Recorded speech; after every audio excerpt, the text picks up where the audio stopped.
Halo, perkenalkan saya Rika Chelsea Oktaviani dengan NPM 231000065 dari kelas B, izin untuk memaparkan hasil analisa kasus posisi yang diberikan untuk rekrutmen Anggaratana Pasundan Mood Court.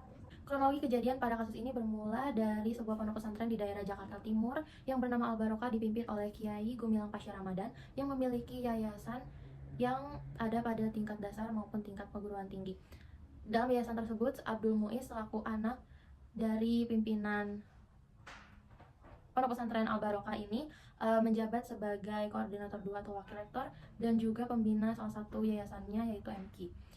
Dalam jabatannya, Abdul Muiz menyelenggarakan sebuah rumah sakit Sing Sarehat Medical Center yang tujuannya itu untuk fasilitas warga desa. Dalam pembuatannya ini, Abdul Muiz berinisiatif untuk menginterview anggota yang bergabung, terutama anggota perempuan. Dan pada tanggal 8 Mei 2017, ia melakukan interview salah satunya kepada Mochi Shalala. Pada saat interview itu, Abdul Muiz mengajukan pertanyaan yang bersifat pribadi dan melakukan hal tidak senonoh kepada Mochi Shalala berupa pemaksaan untuk menjadikan dirinya sebagai istri kedua. Juga ia menginginkan Mochi Shalala untuk menjadikannya sebagai guru. Ia juga meminta Mochi Shalala untuk tidak menggunakan logika dan melepas pakaiannya, menyentuh bagian yang tidak senonoh seperti bagian dada kiri hingga bagian punggung Mochi Shalala. Hal tersebut Mochi Shalala diamkan hingga pada saat beberapa hari setelah wawancara atau interview, ia bertemu dengan rekan-rekan yang lain dan membicarakan soal perilaku dari Abdul Muiz yang sudah dianggap sebagai pelecehan seksual, sebab ada korban lain yang juga merasakannya, yaitu salah satu anggota dari rumah sakit Sing Sarehat ini bernama Barbie KKI. Ia mengaku telah dilecehkan juga karena Abdul Muiz memintanya untuk telanjang juga meraba-raba dirinya.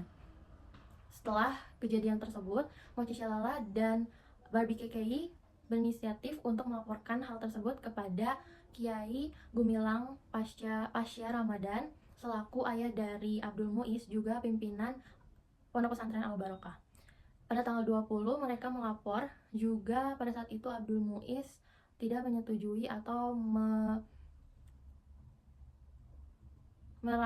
menyangkal hal tersebut, dan ia meminta bawahannya untuk memberikan kesaksian palsu dengan merekayasa fakta yang ada, di mana saat itu bawahannya akhirnya menyebutkan bahwa Abdul Muiz sedang kajian bersamanya dan tidak ada hal yang dinamakan pelecehan seksual pada tanggal tersebut. Dan untuk tersangka pada kasus ini sudah jelas merupakan Abdul Muiz selaku pelaku pelecehan seksual.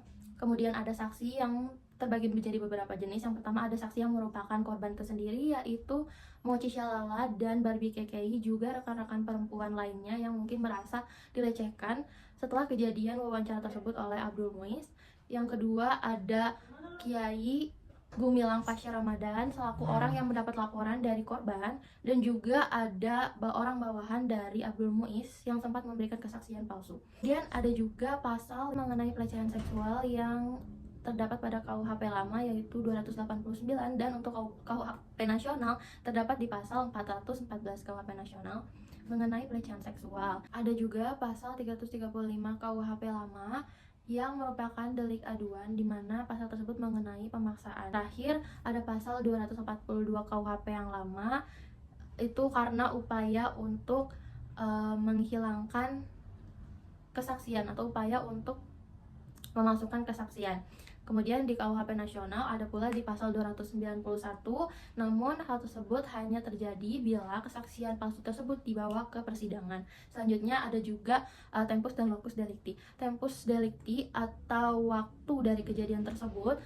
Yang pertama, kejadian pelecehan seksual pada tanggal 8 Mei 2017, juga ada kejadian saat korban melapor pada tanggal 20 Mei 2017.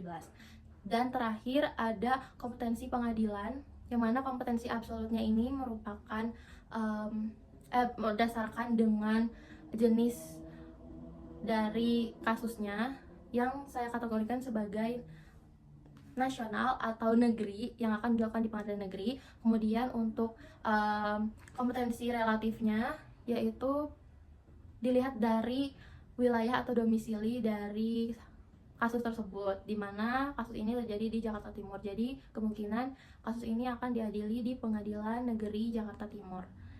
Sekian dari saya, terima kasih.